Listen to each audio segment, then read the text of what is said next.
Any role can pivot into cybersecurity, and heavy equipment operators are no exception. Early mornings, work sites, the works. You may want to make this transition, but today we're going to be talking to Andrew Bollinger, who has made this transition. We're going to talk to him about why he wanted to move from heavy equipment operator into cybersecurity, what kind of challenges he encountered along his journey, what skills he developed while working in that industry that he was able to apply immediately into his cybersecurity role, and what lessons learned he's picked up that he can share with you to make your path a little bit smoother. Let's go talk to Andrew.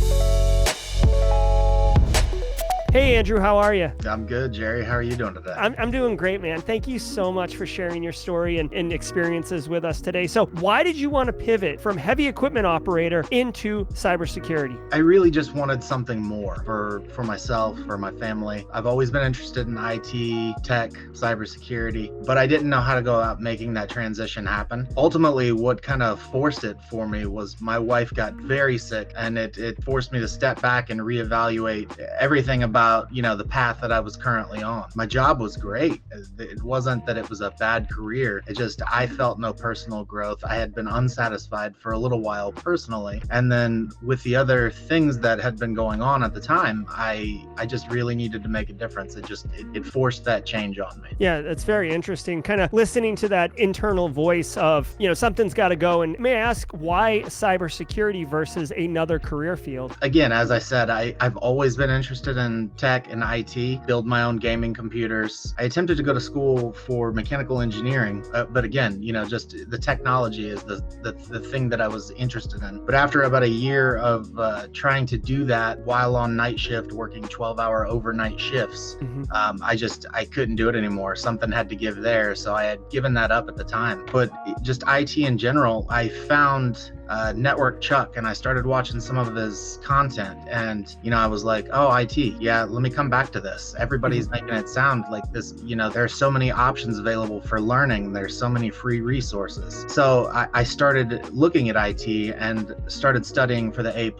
I took the Google IT professional certification, and I loved that. It has a cybersecurity segment in it that it was just enough to make me even more interested in it. And I was like, I really got to get into this. I got to dig more into this security stuff. And eventually that led me down the road. I found cyber insecurity, got into that forum, and I was like, man, this is awesome. And I had to do it. Oh, that's so cool. I love it. So, you make the decision, you're going to do it. What kind of challenges did you encounter along your way? Time and balancing my family and work life and my studies. As I already said, 12-hour overnight shifts is not optimal to get anything done. But in a bulldozer, what I could do, one thing that I realized that I could do at work was just prop my phone, stick it to the window, and just play content all night long. So I had the ability, even if I couldn't, take tests, write questions down, I had the ability to listen to content all night long. So I became an unbelievable consumer of cybersecurity content, just 10, 11 hours a night. But that's how I got around that. But that time really was just the biggest challenge for me there. It's the one thing we don't have enough of. Yeah, it's so true. And I love the fact that you found a way to make it work for your situation. You got to just keep moving forward and make it a priority. So I love that you were able to do that. So as a heavy equipment operator, got the bulldozer, what kind of skills did you find were transferable to cybersecurity? So I've actually worked both sides of the heavy equipment operations, the maintenance side and the actual operational side. And I'd say the biggest skills that are transferable immediately are crisis management, the ability to be calm under high levels of stress. I've been in some very dangerous situations that just were very, very, very high stress, the kind of stuff that you remember forever. You just remember those events forever. I will always be able to point back to a few stories and go, man, that was intense. So the crisis management, being able to stay calm under pressure, and just creative problem solving. Again, with the maintenance side of it, nothing ever works the way the engineers want it to. When you dive into manuals and trying to figure out how to get these large pieces of equipment repaired, nothing ever goes to spec. Nothing ever goes to plan. You have to find a new way to be able to pivot and move around. Now that you've got the cyber career and you're moving forward and crushing it, as you look back, what type of lessons lessons learned did you acquire that, you could share with someone who is listening to this content right now in the bulldozer on the overnight shift? First, I would tell myself or anyone, network earlier and more often, because networking is kind of like learning to me. The way I've absorbed it is it's kind of like learning. If you start networking and stop networking, you've stopped flexing that muscle and you're going to lose the gains that you made. So once you start networking, you need to continue networking and just continue to make connections, continue to talk to people, go to events if you can go to events, participate in, online classes if you can do that. The anti-siphon classes, the pay what you can classes, those are great ways to be able to study. And you don't have to necessarily attend live. If you have to, you can watch the videos for the course after they've aired. And the second bit of advice would be to learn to appreciate the journey that you're on. The studying and everything, it kind of becomes all consuming, but you have to remember to appreciate that learning journey you're on, appreciate the mistakes that you've made, and appreciate your successes. Just don't continuously bounce from one subject to another. Appreciate and really consume that content and